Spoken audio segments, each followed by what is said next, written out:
Mesdames, Messieurs, bonjour.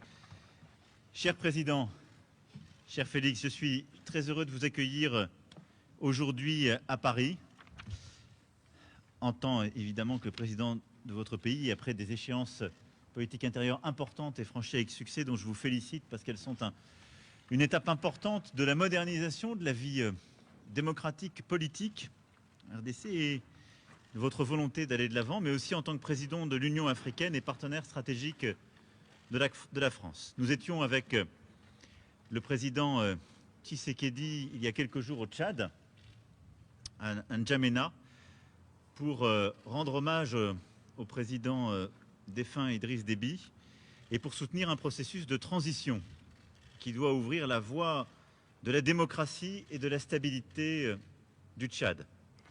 Et aujourd'hui, avant toute chose, nous voulons exprimer notre préoccupation sur l'évolution de la situation, en condamnant d'abord avec la plus grande fermeté la répression des manifestations et des violences qui ont eu lieu ce matin à N'Djamena. Nous appelons au respect des engagements qui ont été pris par le Conseil militaire de transition, celui d'une transition pacifique, inclusive sur le plan politique. Et je veux être ici très clair, j'ai apporté mon soutien à l'intégrité et la stabilité du Tchad très clairement à N'Djamena. Je suis pour une transition pacifique, démocratique, inclusive. Je ne suis pas pour un plan de succession. Et la France ne sera jamais aux côtés de celles et ceux qui forment ce projet.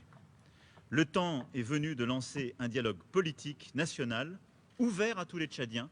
C'est ce qui est attendu aujourd'hui du Conseil militaire de transition et c'est la condition même de notre soutien.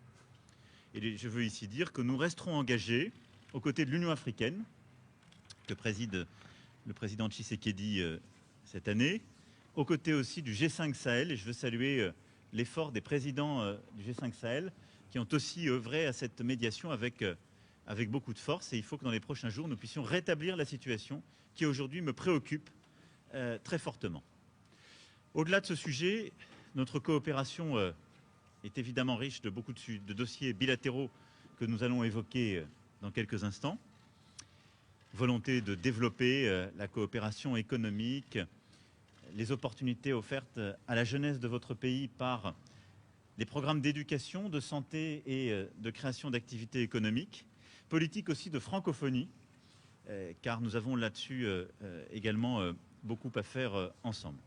Et puis évidemment, ce sont tous nos efforts d'accompagnement pour la stabilité, la paix partout sur votre territoire national, et je sais ô combien vous y êtes attachés face aux déstabilisations qui peuvent exister. Enfin, nous évoquerons aussi les grands sujets continentaux. Et en effet, nous avons un agenda extrêmement chargé. Le premier, c'est continuer à faire vivre la solidarité internationale face à la pandémie. Il y a un an, nous avons lancé ensemble, avec plusieurs collègues, l'initiative ACTA pour aider l'Afrique à répondre aux défis de la pandémie.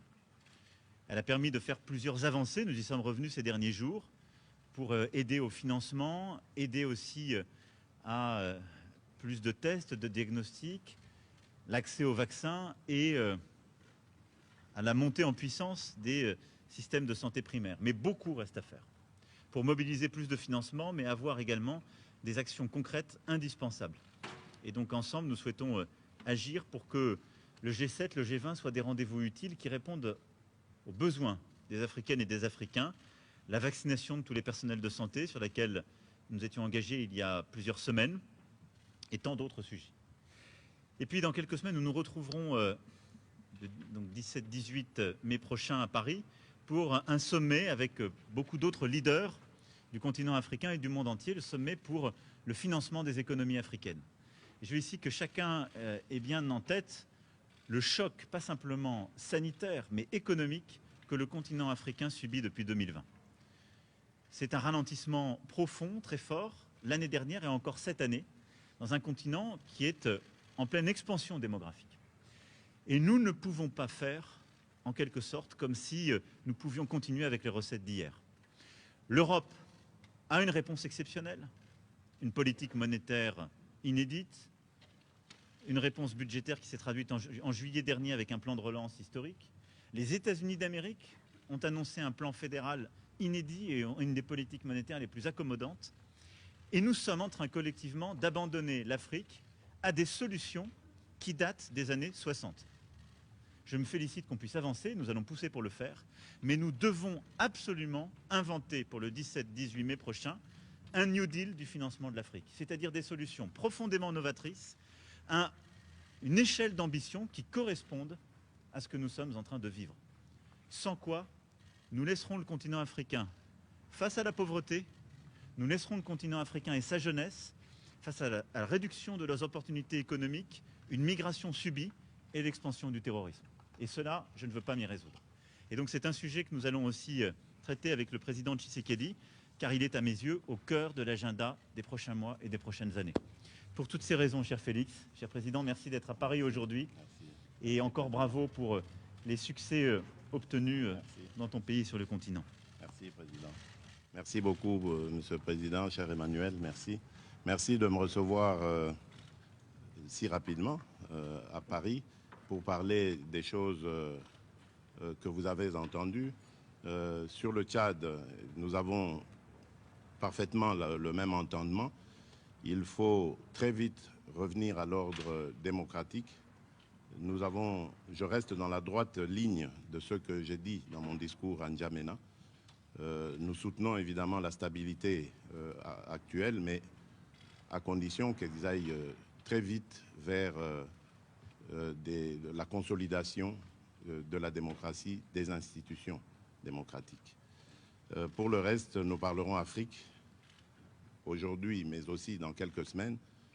L'Afrique qui a lancé sa zone de libre-échange continentale, ce vaste marché commun que nous voulons à l'image de celui d'Europe, et sur lequel pour lequel nous comptons sur nos partenaires traditionnels afin de nous accompagner dans cette grande aventure qui va être nécessaire pour le bonheur de notre continent. La paix, bien évidemment, reste au centre de nos préoccupations. Au niveau africain, nous avons cet objectif de faire taire les armes.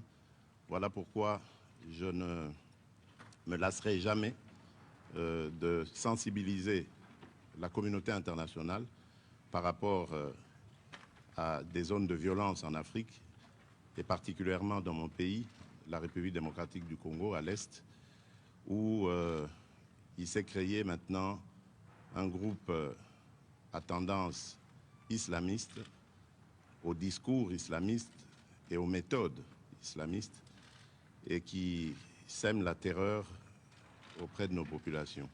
Donc là, je suis plus que jamais déterminé à l'éradiquer et je compte sur le soutien de la France. Pour le reste, le président Emmanuel Macron a très bien détaillé les sujets sur lesquels nous allons nous appesantir. Et donc, je vous remercie. Je vous remercie, Monsieur le Président, cher Emmanuel, et je crois que nous pouvons aller travailler. Merci beaucoup. Voilà. Merci à tous. Merci.